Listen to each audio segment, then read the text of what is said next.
and Rafi Stepanian really found a unique one.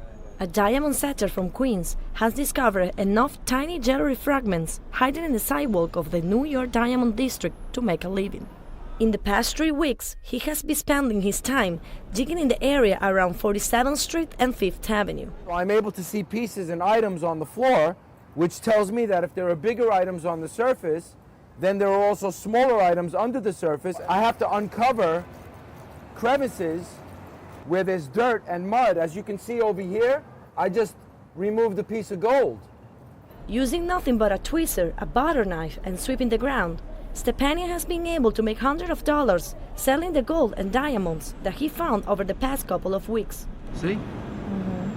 Gold.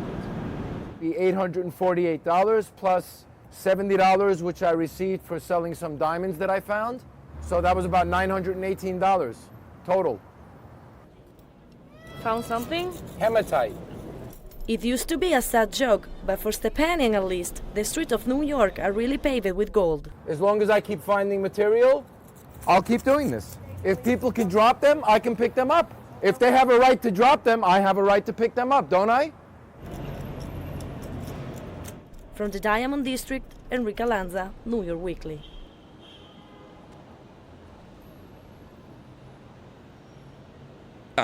In tough times, people think up the craziest ideas for making money. Take, for example, this 43-year-old unemployed jewelry setter. His name is Rafi Stepanian, and when it comes to harebrained business plans, Rafi takes the gold. You're like a prospector. Exactly. Exactly. A prospector looking for placer deposits. A placer deposit is anywhere gold tends to settle, like the cracks and crevices of a mountain stream. But this isn't where Rafi's looking. Last month, he started looking for gold in the cracks and crevices of 47th Street in Midtown Manhattan. Rafi is thoroughly convinced there's gold in them there expansion joints. It's been in there for years. I mean, it's embedded in there. He's mining 47th Street specifically because this is New York's jewelry district. Rafi says jewelry manufacturing, especially in the old days, produced a lot of little gold flakes. And he says some of those flakes had to end up on the workers' feet, which he assumes then got transferred to the sidewalk and eventually washed into the cracks.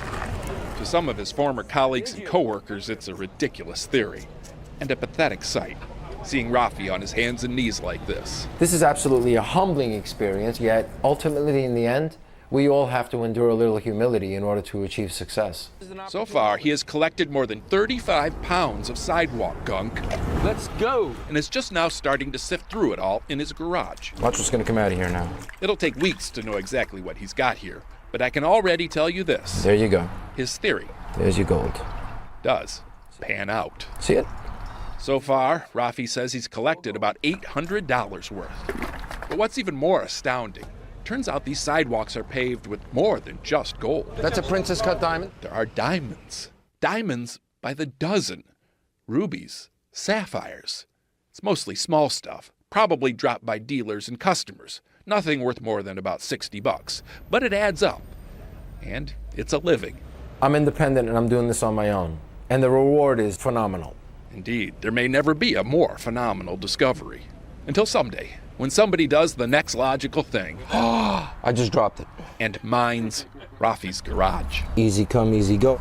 Steve Hartman, CBS News, New York. Here's that piece of chain. It may seem like this man is digging up dirt, but in fact, he's mining for gold and precious gems in the heart of the Diamond District in Midtown. That's a diamond right there. See it? And all of this is done with nothing but a tweezer and a butter knife. I've been involved in the jewelry industry, intermittently doing work as a diamond setter, professional setter. While most New Yorkers are unaware of these tiny particles embedded in the cracks of sidewalks, this freelance diamond setter has a unique talent for spotting precious metals on the city's gritty streets and gutters. In and of itself is very valuable New York City mud. I've been finding diamonds on the street and other gemstones since 1984, since the first day that I came into this industry.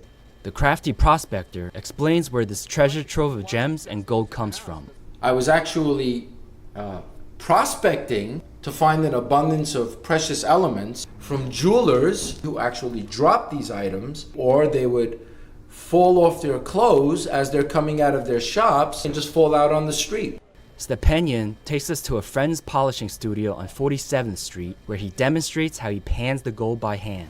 Now you can see this water is filthy. This is panning for gold, but this is not a traditional pan. But you can see that it's getting clearer as the mud is clearing up. You can see the nano gold right there. Yep. Oh, I see it. This is very fine particle gold. You see it floats. Watch how I clean this out now. You're actually going to see the gold come out. There's the gold right there. And if you thought this dirty job was chump change, think again. Just this week, I've come close to over $800. I'm holding bags of precious metals and alloys. These are gemstones. That's a pearl, gold and rubies. Next time you walk through the Diamond District, you may want to look down at your feet. This is Peter Kahn for the New York Post. Now, as I get to the bottom over here, I'll show you a line of gold.